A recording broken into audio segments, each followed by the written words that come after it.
I go a couple times in a row, I get to see the same jokes evolve. Yeah, you see and it then better. You see eventually it when I get see it on better. the special, I'm like, oh, they tagged it up or whatever. Yeah. I hosted the weekend in Chicago, and all jokes aside, of course, when Chris Rock worked on Bigger and Blacker.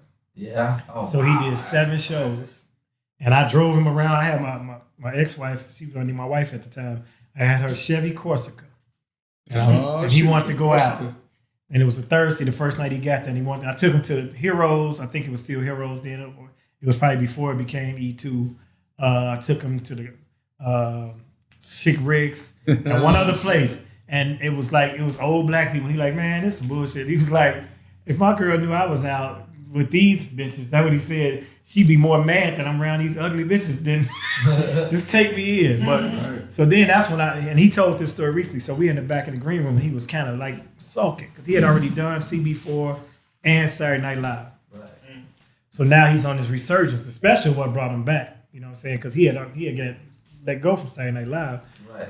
And that's the special where he said, I'm not saying he should have killed her, but I understand the OJ joke about Nicole. Yeah. And he did that whole set, but he was in the back. And I'm like, man, what's wrong? Because the show was sold out. It was packed out, a building around people every night. He's like, man, I said, what's wrong? He's like, shit, I'm here.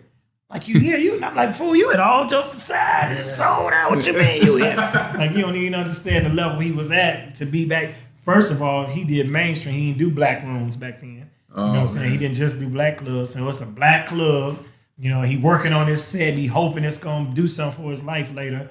And he mastered that bitch. And that special was, wow. Like you say, to watch him do the jokes and see which jokes he kept by the time he finally did it.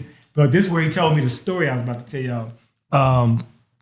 He was telling me, he was back there like, he said, man, you ever have somebody open for you and blow it up? Blah, blah, blah. I'm like, no, not really. I've been opening mostly for people. And so he said, there's one person.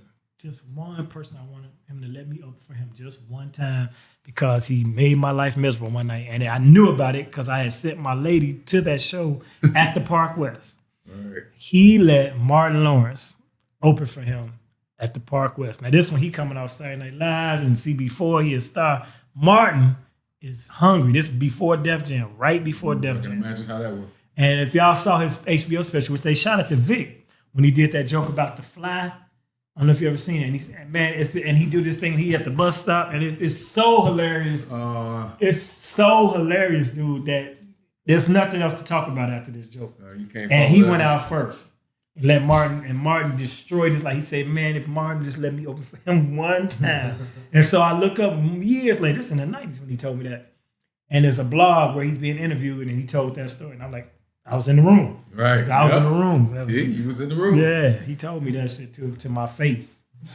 So do you think it's like cheating if somebody's on tour and they purposely bring a weak opener?